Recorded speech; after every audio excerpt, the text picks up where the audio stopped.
be a little chilly out there today, but the high school football season is just heating up. It's playoff time here on Overtime, and there's already been some action with the postseason Thursday-Friday split. And we're going to recap some of the biggest games from last night with highlights and interviews, and then we'll jump into tonight's battles with our reporters who are already out in the Basin, and they're excited to catch you up on the marquee matchups. There's two 6A representatives in the Basin. Permian played today in El Paso, while Legacy hosted a team from El Paso yesterday. All right, we're starting with the game of the week, which actually happened yesterday. As you know, Midland Legacy looked to become by-district champs for the 6th season in a row. The Rebels came out into this game with a red-hot offense, balancing both the rushing attack and passing game for the perfect recipe to win big 46-21, with 32 of those coming in the first half. And four-star QB Marcos Davila lived up to the hype, completing over 80% of his passes for over 380 yards and 4 touchdowns. On the defensive side, the LHS held up nicely, only giving up 7 in each of the last 3 quarters. Now, Legacy either faces Trinity or Keller. Spoiler alert, they're going to face Keller Saturday at 1. And now, let's hear from Coach Hartman. So this game obviously happening on a Thursday rather than a Friday. Is it a relief that this game is now over and you can go start preparing for the next one? Yeah, we wanted to play this one. We felt like we had an advantage, that we thought that we were pretty healthy, and we thought if we could do this and we got anybody small dings, it gives us an extra day to get them treated, Friday and Saturday instead of just Saturday. And then also if it's going to be the first time, and I need everybody to get out here, okay, because we're going to have a home game with Trinity if they win on Friday at 7, and if it's Keller, then we'll have them Saturday at 1. And if we get to Saturday at 1, that gives you another day to get your kids underneath them. But that's already been decided, so it's going to be here, and we need to be here. All right, it's going to be at Astound on Saturday at 1. On the road, Permian traveled to El Paso to face Pebble Hills, looking for a by-district championship of its own. The opening kickoff was pretty indicative of how the rest of this one would go. It was all Pebble Hills with Jaleel Brost coming in. And now we're going to go over to Midland Christian because we're going to go to some private school action. Midland Christian hosted the first round of the playoffs at Mustang Stadium against an impressive 9-1 Grace Community Group. All right, this one has wrapped up, and Jason Freund had a front row seat for the TAPS competition. Well, with playoff football in the Permian Basin, we had Midland Christian going up against Grace Community, and this one, unfortunately for Grace Community, was not a contest. The Mustangs were able to get their running game going early and strong. They put up 23 points in the first half, most of that coming off of the feet and the arm of their quarterback, Blake Pruitt, for Midland Christian. Let's take a look at those first half highlights and see just how it went down.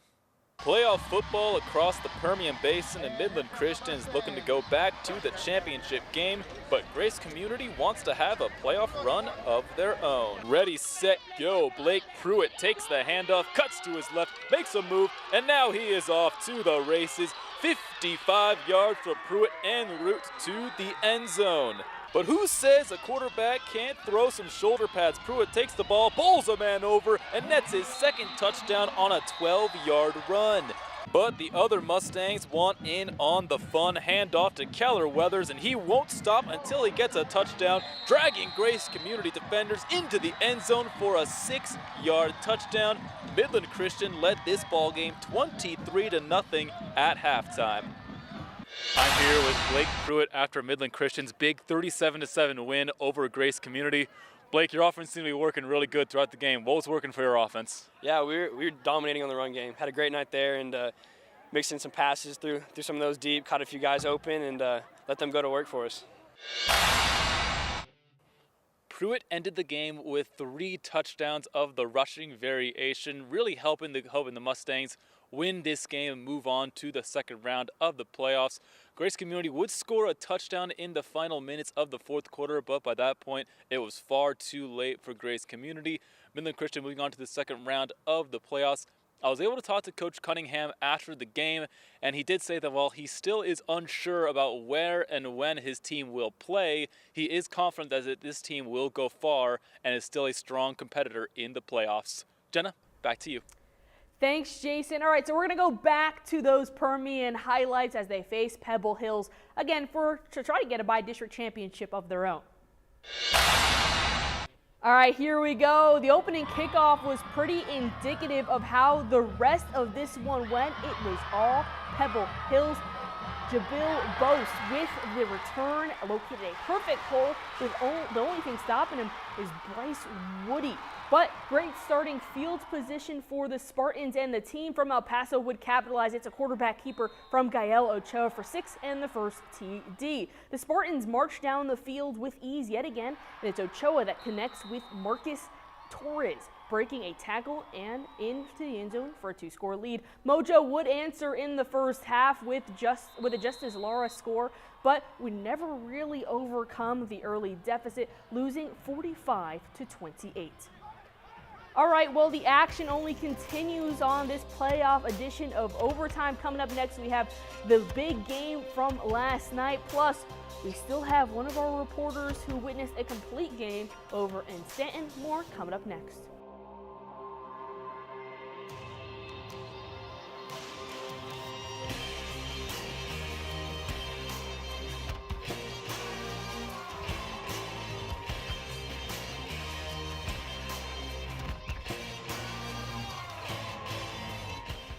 We're the Miller Christian Mustangs, and you're watching Game Time on News West 9.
Welcome back to overtime. It's time to flip back the clock and take a look at some of the games that happened on Thursday. For that, Aaron is here to take us on that journey. Absolutely, Jenna. Yeah, you're right. We had so many big games, not only today, but we had a great slate of games yesterday as well in Thursday. Let's start down in Fort Stockton in the southern region of our viewing area, which was the neutral site for the absolute thriller we had last night between Big Spring and El Paso Riverside.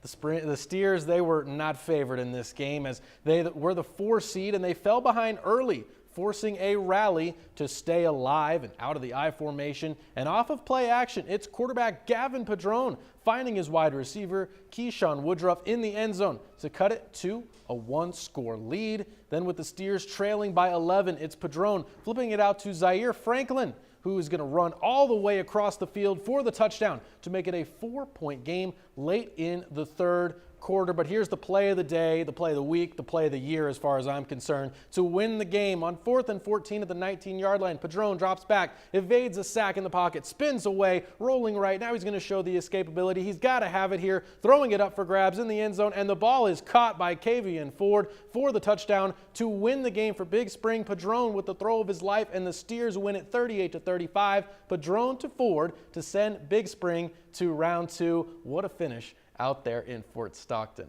And we had a district champion in action last night as well as Monahans took on Levelland at a neutral site in Andrews. It was Lobos versus Lobos in this one, and the boys in green and white were looking to win their 8th straight game.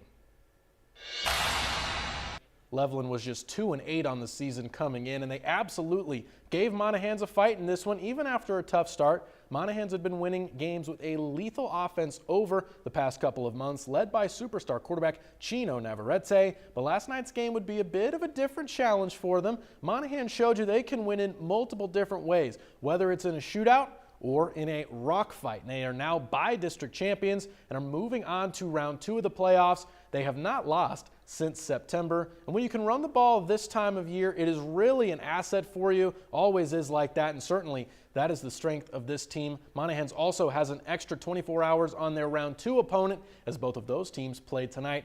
27-15 Monahans was your final, and the Lobos advance to next week. And let's take things back over to Jenna. She's going to tell us a little bit more about a battle between some Badgers and some Plowboys.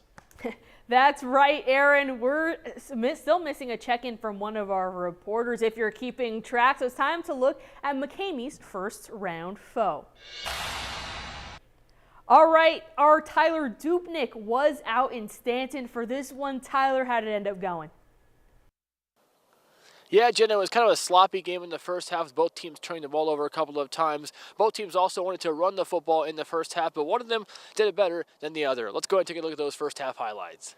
Playoff football on a cold Friday night in West Texas as the McCamey Badgers played host in Buffalo Stadium in Stanton to the Roscoe Plowboys in first round action. We'll start in the first quarter with Matthew Rosas taking it off right tackle, following a blocker in front. Rosas down the sideline, one man to beat, and he makes him slip right past him, tackled into the end zone for the touchdown. Matthew Rosas, 47 yards on the touchdown run to make it 7-0 McCamey early on. Now, on the ensuing kickoff return, Luke Palianos coughs it up, and guess who forced it? It was Rosas. With the forced fumble, the Badgers recover, and they get great field position off the special teams takeaway. Back on offense, it's Rosas finding some space up the middle and into the end zone with ease. 6-yard touchdown run for Rosas, his second of the night. Later on in the first half, another fumble by Lianos, and Rosas right there to recover it. Matthew Rosas making his presence felt all over the field, and why not more number 6, 4-6 on a 14-yard touchdown run to make it 20-0 McCamey at halftime. All right, here with the star of the McCamey Badgers, Matthew Rosas. And Matthew, you guys went tonight 42-6. How did you make it look so easy? We know. We had a game plan on Monday. We came in strong. We knew they were big up front, and, our linemen set the tone from the very get-go, and defense came out strong, and that's what set the tone from here on out. Yes, the final score tonight, McCamey with the win over Roscoe 42-6. Matthew Rosas was an absolute stud tonight in all three phases of the game. The Badgers were the more physical team as well as they ran it well, and they also got the stops on defense when they needed them. So Jenna, McCamey playing a great brand of football here in November as they move on to the second round of the postseason. Well, it seemed like that was the Matthew Rosas show. Thank you so much, Tyler. Yesterday, the Basin's last undefeated team, Wink, put up a dominant showing with a statement making win of 60-0. Let's take a look at some of the touchdowns scored in that dub. All right, let's start with QB Cannon Gibson dropping back and finding his favorite target, Jordan Talley, who stretches for the catch and the TD on the ground. It's junior Brian Wilcox. He's going to end up taking that handoff, working some magic, slipping through the cracks of the defense, and going for just a little quick run to the house. And keeping it with the running game, with some help from some blocking downfield, or it's going to end up being Hudson Morgan finding pay dirt for a quick score. All right, let's check out one more. This time it's going to be through the air. It's Gibson. Again, pressure coming. This time throws while getting hit. It links up with Ethan Cahill, who does the rest on his own. All right, over in the six-man district champs in Rankin look to start what could be a deep playoff run with a contest with Ira. The Red Devils coming into this one coming in 9-1 and facing a dangerous 8-2 Bulldog squad. Rankin strikes first with a Roman Joyce on the ground, making his way through defenders with some friendly blocking. It's Ira's turn to respond, and they did it in flashy fashion with a little pitch and toss from Jared Cabrera to Zane Allen, and it's an absolute dart with the senior making the grab on the sideline and staying in bounds, making a man miss and still going for 6 and having a little celebration to boot. It was back and forth in this one, as six-man games usually go. It's Barrett Jackson with the illusion of the tackle and finding the end zone this time. All right, let's go back to a Joyce TD. Why don't we? The junior finds a hole and turns on the Jets, and no one was going to catch him from getting his second score of the night. Right before the half, Blake Bunger wants in on the action, and we've got a Blake-to-Blake connection for 6 with the Red Devils leading 42-30 at half and end up winning 74-42. All right, so we've seen a lot of highlights tonight. Now it's time to decide what teams and players stood out among the rest. That's right, it's top plays. You're going to want to make sure to vote on my Twitter page at EliteGayJenna for your favorite tomorrow starting at 8:30 a.m. All right, starting last night with a big legacy win is Marcos Davila, who lofts it up for Breck Stevens and the receiver. Make sure those toes gets in for 6.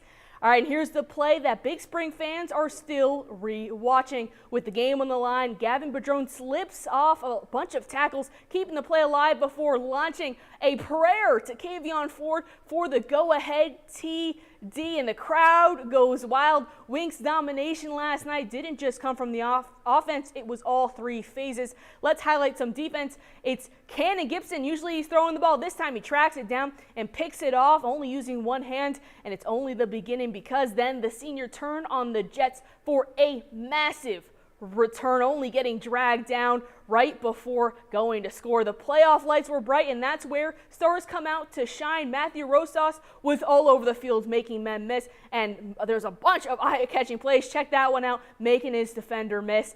And that's all we're gonna have for tonight for overtime. Playoff football is back, and your News West 9 sports team and all of our reporters are excited to get you more coverage and get you more excited. We're going to continue to have coverage throughout the week on high school football action in the area, and the meet is back here on Friday, game time at 10, and then come over here for overtime. See you guys there.